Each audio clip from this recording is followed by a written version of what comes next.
All right, hello, this is Aaron Condor coming to you again. I shot a video before about our investment group. I wanted to shoot a little bit better one.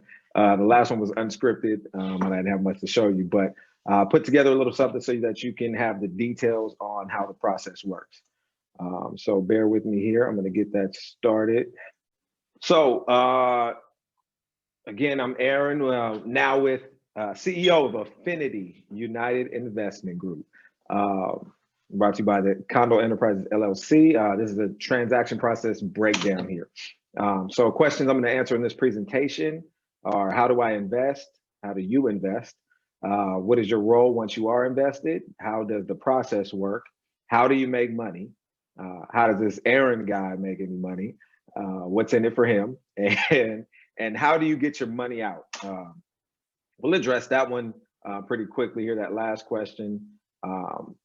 You'll see as the process goes along here, your funds that are in the pool but are not actively in a rehab project, those they can be withdrawn with just written requests. If you are in an active project, I would hope that you wouldn't pull your money out. But as long as we're able to replace your money with another investor's money, that's not a problem either. So here's an example of how it works. So pooling funds will position us to invest where individually we wouldn't be able to invest. So an example, these are a bunch of examples. So let's say investor one says, I'm going to put 25 grand in. Investor two says, I'm going to put 40 in. Investor three has the minimum 2,500. Investor four has 10 grand. Investor five has five. Let's say investor six didn't have the $2,500 minimum. So he or she grouped five people together at $1,000 each, and they threw their 5 grand into the pool. If you do that, I need one point of contact for your group, so that I don't have 10 people that I have to convey information to on a regular. So you'll have to designate one point of contact, right? So where do we go from there? Once the money is pooled, I'll identify investment properties, analyze their potential for profits, and then I will, put offers out there at a profitable price. And then once properties are, the deals are agreed to, I will present the investment property to the pool in order of when you join the pool, not in order of how much, or if you're my best friend, I'm going to do it in order of when you put money into the pool. If your money's not in the pool, I'm not going to present offers to you hoping that you put some money in the pool. So from there, the property will be acquired. I'll act as the pool's realtor in partnership with a local agent and handle the transfer of the property to our LLC. And from there, the property will be rehabbed, marketed, and sold. I'll act as property manager or project manager in rehabbing the property. I'll act as the pool's realtor once the rehab is done when it comes to selling the property. And from there, once sold, percentage in is percentage out. I'll explain that better in this presentation. But you'll get paid a percentage of the profit based on that matches the percentage that you invested. So real quick, because I got this question as well, who the hell is this Aaron guy? I'm a real estate broker. I've been in the business for 13 years. I'm not sure if it's blocking your screen, but I'll move that because there's my license number. I don't like to talk about myself, so I just wrote stuff real quick. Independent agent. Most of the time I've been a broker. I've trained agents. I've managed huge offices. I've been a property manager. I've worked for banks, all of that. So who I am not a lawyer. I am not a certified financial planner, and I'm not a CPA. So I cannot give you legal advice, financial planning advice, and tax advice or anything like that. I am a real estate broker. What's in it for me? How does Aaron get paid? I'll get paid as an investor in the projects. Typically between 33 and 50% of the project I'll be in with you guys. I'll get paid as a regular agent with commission at the purchase and sale. I can make money as the property manager through the property management fee. That'll be a flat fee determined by the extent of rehab, and that will be disclosed at presentation of the project. Also, if for one reason or another, I am in a property less than 25% or not at all, there'll be a finder's fee. If I'm in it, you know, the regular 33, 50%, then there will be no finder's fee, but I'll show you that breakdown as well. So where do we go from there? We'll qualify properties. So I'll begin with the rehab sale value. What do we think we can sell the property for once it's rehab? From there, we back out 25% or whatever we decide is the net profit. I'm going to try to get as close to 30, 35% on every single attempt. But, you know, 25 is a little bit more realistic. We can go down to 10% if it's a quick rehab. From there, we back out transaction fees. That's the administrative fees. And if there's a finder's fee, from there, we back out estimated rehab costs. And then we arrive at a maximum acquisition price. I'm going to show you what all of this looks like here shortly. So here's an example. I kept round numbers. Let's say the sales price. We feel like we can get 110 for the property once we sell it. I like round numbers in these examples. So let's say the cost of selling it is 10 grand, meaning agent commissions on the way out, escrow fees, title fees, home warranty, all of that stuff that it costs to sell the property to a buyer. Typically about 8%, but I did an example of this one is, of course, a little less than 10%. From there, we arrive at a net sale revenue, right? That's 100 grand. Once we pay all the costs, 100 grand is coming back to the investment pool, right? Let's say everything worked. We're shooting for the 25% gross profit here, so that of course is 25 grand, which leaves 75,000. So if we say that the rehab costs is going to cost us about 25 grand, that means the most we can pay for the property and still be under that $75,000 acquisition price or total price is $50,000. So that's the max we can pay for it. And that's going to be my favorite part. I love negotiating, so I'm going to try to, you know, get it well below that. So you take those two numbers, what we acquired the property for, and what it's going to cost to rehab. That's $75,000, and that's what we need to get from the pool. Okay, so once the money is pooled and we're identifying properties, you'll get a project projection sheet, an info sheet like this that says, hey, here's the property. It's 1234 Example Street in Detroit. So it's going to have a projected start date, projected rehab completion date, projected sale date based on market comparables. We'll also get a resale value based on market comparables. You know, so that number is going to dictate, quickly before we switch screens here, the daily burn. So when you hold a property, you got to pay, you're responsible for taxes, insurance, utilities, HOA dues for the time that you own the property. So what this is going to kick out is what it costs us every day that we keep the property. We're burning up this money here. So this particular one, once I put in like the yearly cost of taxes, insurance, things like that for a specific property, it'll auto-populate through this calculator here. So what the calculator does is we'll put in that value that we think the property is going to be worth, that 110 that you saw on the last page. It's going to auto-populate these other things. So I'll enter that, enter all these costs. The fixed costs are when we buy the property, when we're holding the property, and when we sell the property.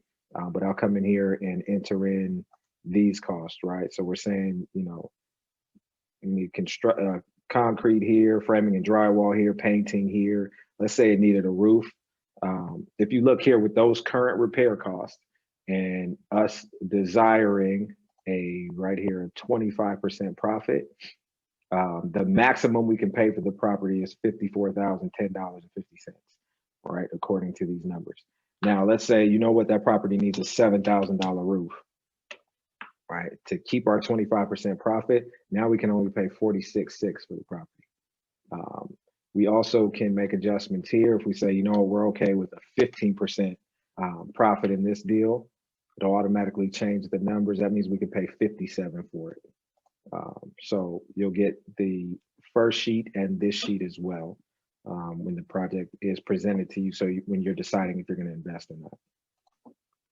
So From there, right, we said, hey, we need 75 grand. So I go to the pool, starting with investor one, and I say, hey, are you in on this one? Investor one says yes. Let's put 20 grand toward that one. 20 of my 25,000. Investor two says no, not this one. And I say, hey, investor two, are you sure? Because scared money don't make no money. And investor two says, yes, I'm scared. Just give me a minute. Investor three says, yes, I'm all in. Investor four says, yes, put my 10 grand in there. Investor five says, you know what? No, I'm going to pass on this one. And I say, hey, investor five, you know, money sitting there is not going to make you any money. Are you sure you just wanted to sit there and look at it? And investor five says, yes, I'm passing on this one. I say, okay, I move on to investor six. Investor six says, yeah, put my 5 grand in there. Boom. And that total, as you can see, my half, the 37.5 is already there. So the rest of those add up to the other 37.5. And we press forward. So what's next?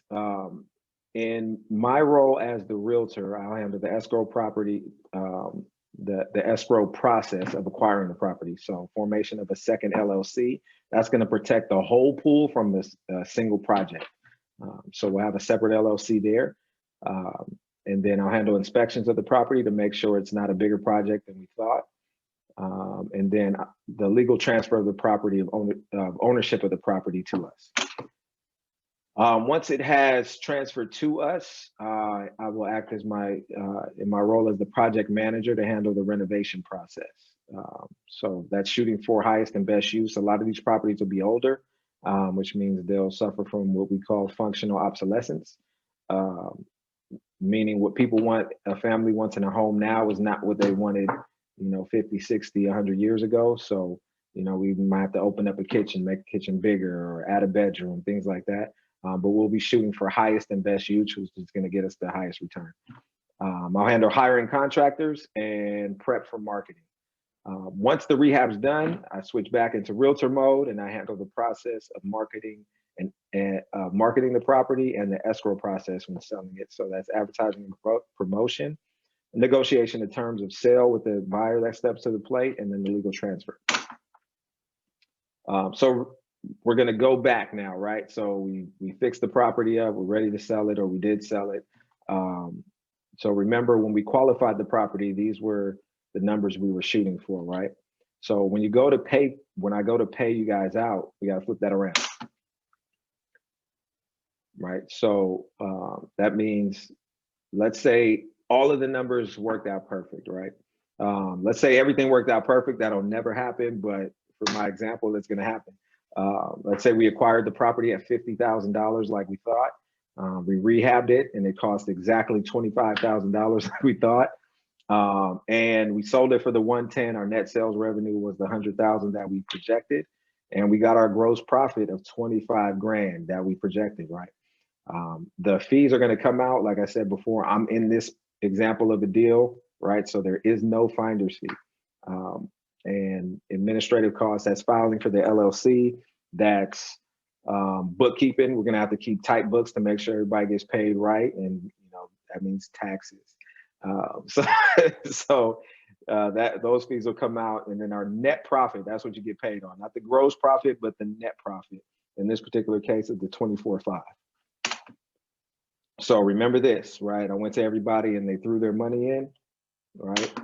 So percentage in is percentage out. If you look here in the white column here, of the 75,000, investor one put in 27%, investor three put in 3.3, investor six put in 6.6, and investor four did about 13%.